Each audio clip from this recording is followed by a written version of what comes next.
మేధస్సు చాలా పరిపక్వత చెందింది. అలాగే సైన్సు ఖండాంతరాలను, గ్రహాలను దాటేసి విశ్వంలో చాలా అద్భుతాలను చూసొచ్చేస్తుంది. మరి కైలాసాన్ని చూడగలిగారా? భూమికి చాలా దూరంగా ఏరో గ్రహం పైకి చేరుకోగల మనిషి భూమిపైన ఉన్న కైలాస పర్వతాన్ని మాత్రం ఎందుకు అధిరోహించలేకపోయారు?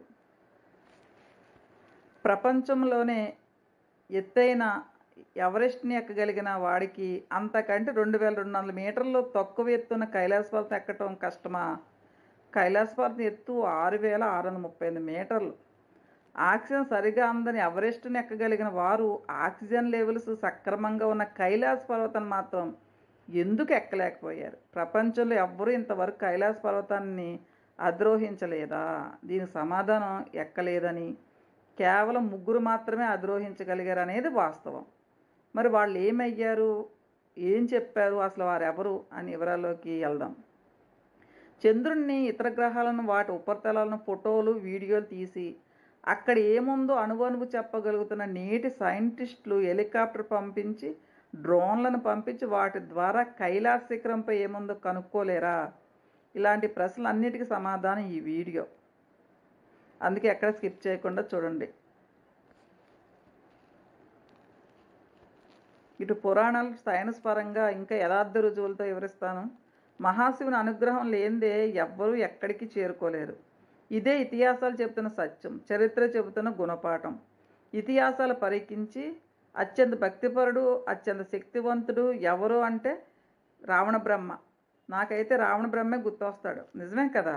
ఆయన కంటే భక్తిపరుడు, శివుడి పైన భక్తి, అచంచల భక్తి ఉన్న భక్తులు ఇంకొకరు లేరని చెప్పాలి. ఆయన కంటే శక్తివంతుడు ఎవరుంటారు?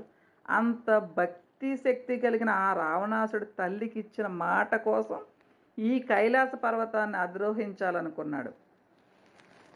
శ్రీలంక నుంచి హిమాలయాల వరకు సుమారు 3500 కిలోమీటర్లు నడుచుకుంటూ డమరుకం వాయిస్తూ 1008 పద్యాలను రావణ బ్రహ్మ పాడుతూ దక్షిణ భాగం గుండా కైలాస పర్వతం శిఖరాగ్రానికి చేరుకున్నంత పని చేశాడు. ఆ డమరకు నాదంలో, ఆ స్తోత్ర మాధుర్యంలో, ఆనంద తాండవంలో మునిపోయిన శివుడు ఆ విషయం గమనించలేదు. కానీ పార్వతీదేవి గమనించి శివునికి తెలియజేస్తుంది. వెంటనే తేరుకున్న శివుడు ఒక తొక్కితే దొర్లుకుంటూ రావణాసుడి కిందకు వచ్చి పడ్డాడు. అలా రావణుడు దొర్లుతూ పడిపోయినందుకు నిదర్శనంగా పర్వతం దక్షిణ వైపు చీలుకుంటుంది, కనిపిస్తుంది కూడా. కానీ పట్టుదల వదల రావణాసుడు రోజుకో తల చొప్పున 9 తలలు నరుక్కుంటూ శివుని అనుగ్రహం కోసం పరితపించాడు. 10వ రోజున 10వ తల కూడా తెగ నరుక్కునేందుకు సిద్ధపడగా శివుడు ప్రత్యక్షమే ఆత్మలింగాన్ని ఇవ్వక తప్పలేదు. ఇది కథ. ఇది కేవలం కట్టుకథలు కావు, పుక్కిట పురాణాలు కావు. ఒక్క విషయం చెప్పనా? భారతదేశం మధ్య భాగంలో ఉన్న మనం ఎక్కడో శిఖరాగ్రాన ఉన్న కైలాసం గురించి ఎలా చెప్పగలుగుతున్నాం? ఎవరెవరో చెప్పిన విషయాల వల్లనే కదా. మరి వారికి ఎలా తెలిసింది? దరిదాపులు వెళ్ళి చూడటం లేదా టెక్నాలజీ వల్లనే కదా. ఈ కెమెరాలు, రేడియోలు, టీవీలు, ఇంటర్నెట్లు ఇవేమీ లేని కొన్ని వేల సంవత్సరాల క్రితం, కనీసం సరైన దారులు, వాహనాలు కూడా లేని రోజుల్లో, చాలా వరకు కేకారణ్యాలు, నదులు అడ్డం ఉన్న ఆ రోజుల్లోనే వాల్మీకి కావచ్చు, వ్యాస భగవానుడు కావచ్చు, రామాయణ మహాభారతంలో ఎక్కడో సముద్రానికి ఆవతల ఉన్న శ్రీలంక నుంచి శిఖరాగ్రాణం ఉన్న కైలాసం వరకు ఉన్న వివిధ ప్రాంతాలను ఎలాగా వివరించగలిగారు? నేడు డ్రోన్లతో, రాకెట్లతో, ఇంటర్నెట్లతో చూస్తున్న ప్రతిదీ వారు జ్ఞానేంద్రియాలతో ఆ రోజుల్లోనే చూశారనే కదా. మరి అంత గొప్ప పని చేసిన రాకెట్లు, ఇంటర్నెట్లు ఇవన్నీ కనిపెట్టిన వారు, అంత గొప్ప పని చేసిన వారు ఈ రోజున కైలాస పర్వతం ఎందుకు అధిరోహించలేకపోతున్నారు? అలాగే పర్వతం దగ్గరలో 2 తటాకాలు, ఒకటి మానస సరోవరము అయితే మరొకటి రాక్షస తాల్ అని పిలువబడుతుంది. మానస సరోవరం బ్రహ్మ మనసు నుంచి ఉద్భవించిందంటారు. ఇందులో శివపార్వతులు నేటికి స్థానం ఆచరిస్తారని చెబుతారు. ఉదయం తెల్లవారుజామున బ్రహ్మీ ముహూర్తంలో అంటే 3:30 నుంచి 5 గంటల లోపు కైలాస పర్వతం శిఖరం నుంచి ఈ సరస్సుల్లోకి జ్యోతి వంటి వెలుగు రావటాన్ని చూశామని చెప్పేవారు చాలామందే ఉన్నారు. ఈ సరస్సుకి కిలోమీటర్ దూరంలో రాక్షస్థాల్ ఉంది. అది రావణుడు 9 తలలు నరుక్కుని ఆ రక్తం పడిన ప్రదేశం అన్నమాట ఆ రాక్షస్థాల్. మానసరోవరం సూర్యుని ప్రతిబింబిస్తే రాక్షస్థాల్ చంద్రుడిని ప్రతిబింబిస్తుంది. ఈ రాక్షస్థాల్నే ghost lake, devil lake, demon వంటి పేర్లతో కూడా పిలుస్తారు. మానస సరోవరంలో ఒక చుక్క నీటిని తాకినా, శిరస్సు పైన చల్లుకున్నా ఆరోగ్యాన్ని ప్రసాదించి జన్మజన్మల పాపాలను తొలగిస్తుందని భావిస్తారు.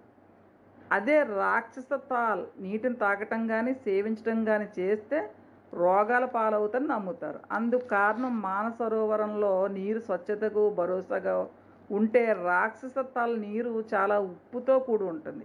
ఇది సైన్స్ పరిశోధన చెబుతున్న మాట. శాస్త్రవేత్తల పరిశోధనల ప్రకారం హిమాలయాలు 1,44,00,000 సంవత్సరాల క్రితమే పుట్టాయని చెప్తారు.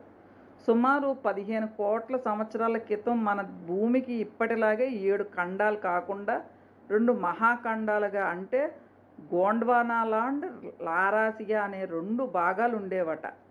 లారాసియా అనే 2 భాగాలు ఉండేవట. ఇప్పటికీ మన భారత భూభాగం అప్పట్లో గోండ్వానాలాండ్ ఒక చిన్న ముక్కలాగా ఉండేది.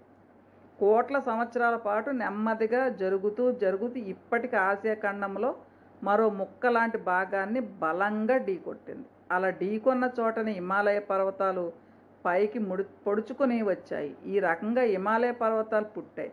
కానీ మన పురాణాల్లో మాత్రం సత్యయుగం నుంచే వీటి ప్రస్తావన ఉంది. మరి ప్రస్తుతం ఈ కైలాస పర్వతం ఎక్కడ ఉంది?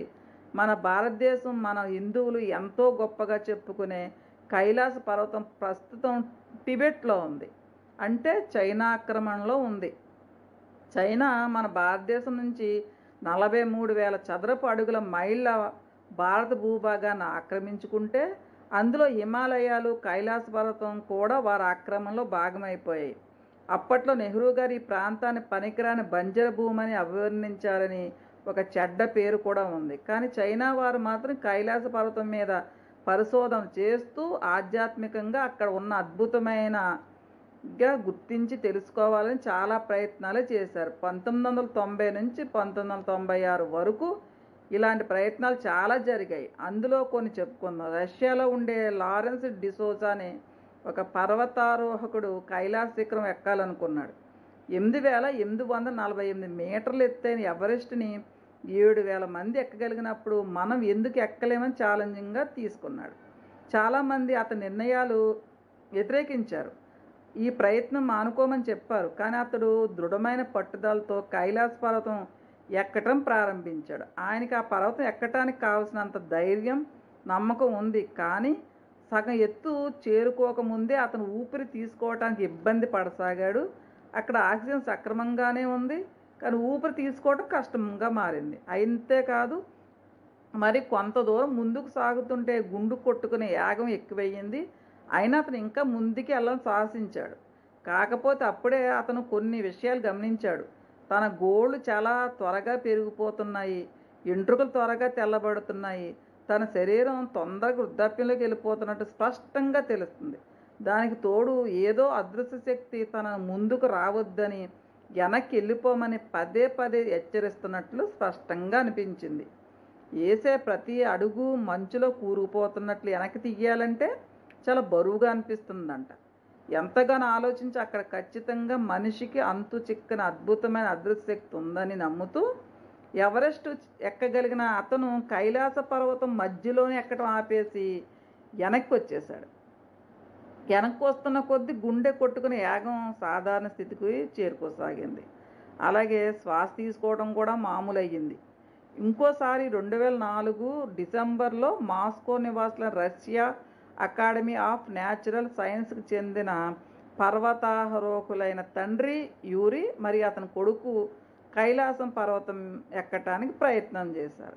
వీళ్ళు చట్ట వ్యతిరేకంగా తలాహోటి అనే ప్రాంతం నుంచి పర్వతం ఎక్కడం మొదలెట్టారు. కానీ కొంత దూరం చేరుకోగానే చీకటి పట్టడంతో రాత్రికి టెంట్ వేసుకుని పడుకున్నారంట. ఉదయం సుమారు 4-5 గంటల మధ్యకాలంలో కొడుకు తండ్రిని ఆతృతగా నిద్రలేపాడంట. ఏం జరిగిందో చూడటానికి బయటకు వచ్చిన తండ్రికి మతిపోయినంత పని అయిందంట. కైలాస శిఖరం నుంచి మానసరోవరంలోకి ఎలుగు రావటం, ఆకాశం నుంచి నక్షత్రాల వంటి ఎలుగులు పర్వతాన్ని తాకుతూ మాయమవుతుండటం, అవి పర్వతాన్ని తాకించిన చోట స్వస్తిక్ వంటి గుర్తులు కనిపించడంతో వారు కూడా తమ పర్వతారోహణాన్ని నిర్ణయాన్ని విరమించుకున్నారంట. వీళ్ళైతే ప్రాణాలతో బయటపడ్డారు. కానీ అంతకంటే తీవ్రంగా ప్రయత్నించిన మరికొందరు ప్రాణాలతో లేరు. 1995లో చైనా వారు జపాన్ వారితో కలిసి 17 మంది సభ్యులతో ఒక ప్రత్యేక బృందంగా ఏర్పడి కైలాస పర్వతం ఎక్కడానికి ప్రయత్నం చేశారు. అయితే వాతావరణంలో ఒక్కసారిగా పెనుమార్పులు చోటు చేసుకోవటం, అది కూడా హింసాత్మకంగా మారి ఆ 17 మంది మరణించారు. ఈ సంఘటనతో చైనా ప్రభుత్వం నివ్వెరపోయింది. కొంతకాలం సైలెంట్గా ఉండిపోయింది. ఆ తర్వాత మరికొంత కాలానికి 4 ప్రపంచ గుర్తింపు కలిగిన పర్వతారోహకులు బృందానికి మరోసారి కైలాస పర్వతం ఎక్కడానికి అనుమతి ఇచ్చింది ఆ ప్రభుత్వం. ఈ బృందంలో ఒకరు బ్రిటిషర్, మరొకరు అమెరికన్, మరొకరు రష్యన్. వీరి ప్రయాణం మొదలైనప్పుడు కొంతవరకు సభ్యంగానే జరిగింది అనిపించింది. కానీ తర్వాత వారం రోజుల పాటు వారు ఏమయ్యారు ఎవరికీ తెలియదు. ఆ తర్వాత కనిపించిన వారిలో అసహజమైన మార్పులు కనిపించాయి. జుట్టు బాగా పెరిగిపోయి చర్మం అంత వృద్ధాప్యంలోకి మారిపోయింది.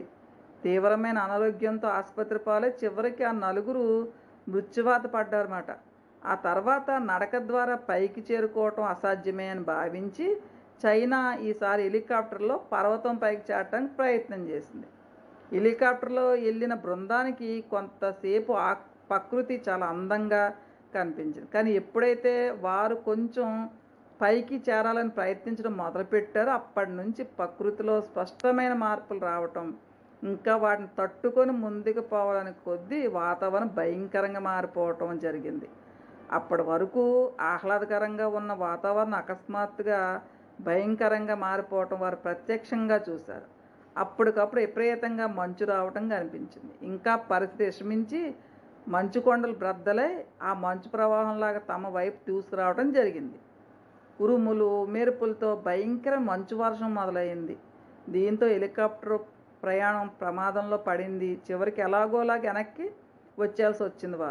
వారి అనుభవంలో వారు చెప్పిన వివరాల ప్రకారం అక్కడ దిక్కులన్నీ ఒక్కటిగా మారిపోయాయని, నావిగేషన్ వ్యవస్థ పనిచేయటం ఆగిపోయిందని, అసలు ఎక్కడ ఉన్నామో కాసేపు అర్థం కాలేదని, దాదాపు హెలికాప్టర్ కూలిపోయే పరిస్థితి నెలకొందని చెప్పారు. ఆ తర్వాత వారు ఎప్పుడు కైలాస పర్వత ఆరోహణ చెయ్యాలని ఆలోచన లేదు.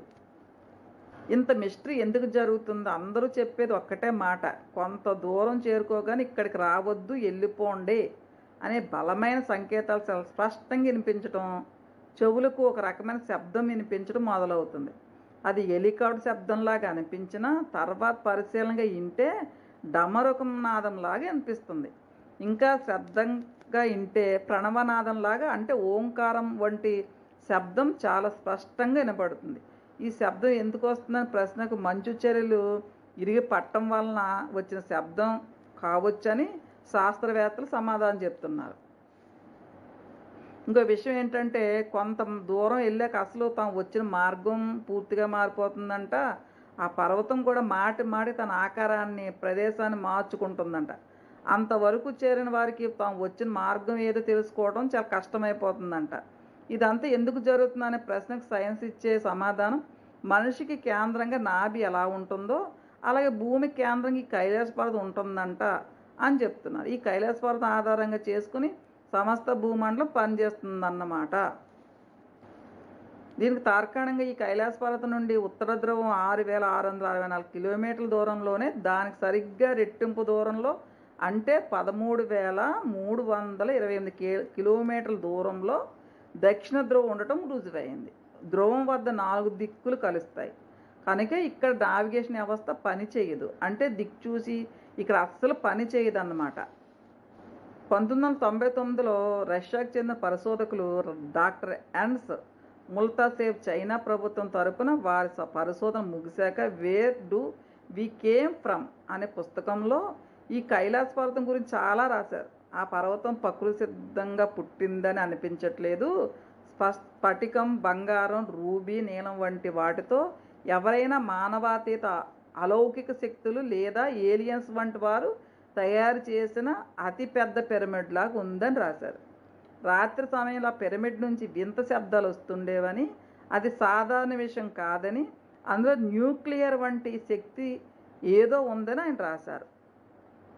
ఆధ్యాత్మిక పరిశోధనలో తేలింది ఏంటంటే, కైలాస పర్వతాన్ని పర్వతంగా కాకుండా సజీవ శివలింగంగా చూడాలట.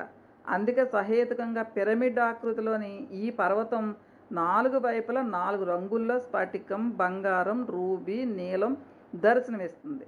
అంతేకాదు ఒక్కో ముఖం ఒక్కో జంతువు ఆకారం ప్రతిబింబిస్తుంది. ఒకవైపు సింహంలా, మరోవైపు గుర్రంలా, మరోవైపు ఏనుగులా, 4వ వైపు నెమలి ఆకృతిలో కనిపిస్తుంది. గుర్రం హయగ్రీవుడిగా, సింహం పార్వతీమాతగా వాహనంగా, ఏనుగు విఘ్నేశ్వరుని ప్రతిరూపంగా, నెమలి కుమారస్వామి వాహనంగా సాక్షాత్కరిస్తుంది. సాక్షాత్తు పరమశివుడే సతీపుత్ర సమేతంగా ఇక్కడ కొలువయ్యాడని రుజువవుతుంది. కొన్ని సిద్ధాంతాల ప్రకారం పిరమిడ్ వంటి నిర్మాణాల్లో చేసే జ్ఞానం ఆధ్యాత్మిక సాధన ఎక్కువ ఫలితాన్ని ఇస్తుందంటారు. ఇక్కడ ఈ కైలాస పర్వతం ప్రధాన శిఖరం కాకుండా 100 పిరమిడ్లు కూడా ఉన్నాయి అనిపిస్తుంది. 100 పిరమిడ్లు అన్నిటినీ కలుపుకుంటూ పోతే మానవ DNA. కైలాస పర్వతాన్ని అధిరోహించిన ఆ ముగ్గురు ఎవరు? ఒకరు పాండవుల అగ్రజుడు ధర్మరాజు, ఇంకొకరు 11వ శతాబ్దానికి చెందిన బౌద్ధ గురువు మిలరెప. మహాభారత యుద్ధం జరిగిన తర్వాత బంధువులు వారి సైన్యంతో రక్తశక్తమైన రణభూమిని చూశాక 36 ఏళ్ల పరిపాలన చేశాక కూడా ధర్మరాజు మనసు అశాంతితో నిండిపోయింది. అందుకే అశాంతిని తొలగించుకునేందుకు ధర్మరాజు కైలాస పర్వతాన్ని ఎక్కి మహాశివుని దర్శించుకున్నారు. రెండో వ్యక్తి చైనా టిబెట్కు చెందిన బౌద్ధ గురువు మిలరెప.